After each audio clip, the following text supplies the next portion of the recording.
They want to negotiate. They want to negotiate badly. I don't think they're ready. Just on what I'm hearing, they want to negotiate. They want to negotiate. They want to negotiate badly. I don't think they're ready.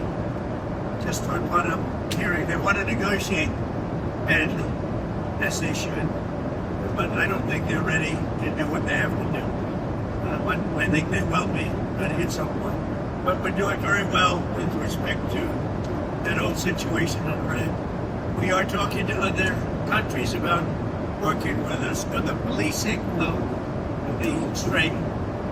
And I think we're getting good response. If we do, that's great, and if we don't, that's right too. Remember, like as an example, in many cases, the NATO countries, we're always there for NATO. We're helping them with Ukraine. And it's got a notion that between us doesn't affect us, but we've helped them.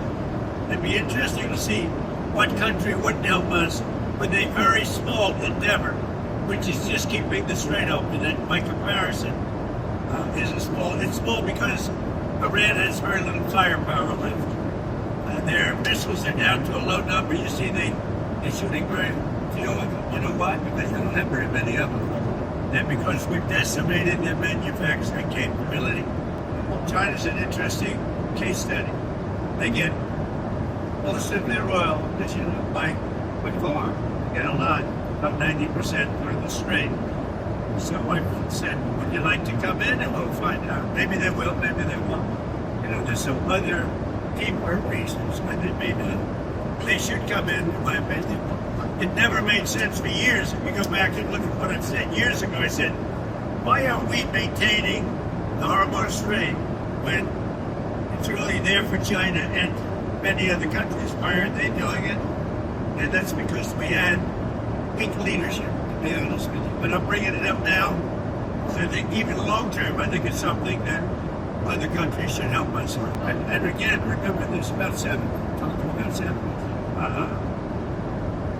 Just remember that it's something that we don't need, and these countries don't need.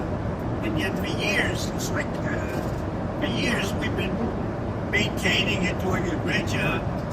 And now that the war now that they've been diminished in terms of military, their military has been greatly diminished. I think it's a good thing for other countries to come in. Now, it would have been nice, as I said to the Prime Minister of the UK, who sort of was reluctant to put his two aircraft carriers into harm's way.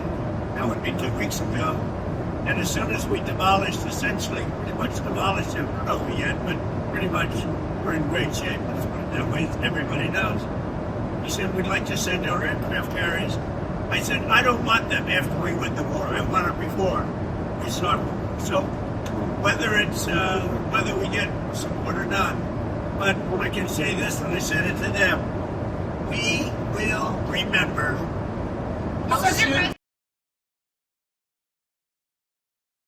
Kecepatan informasi dan akurasi data adalah komitmen kami.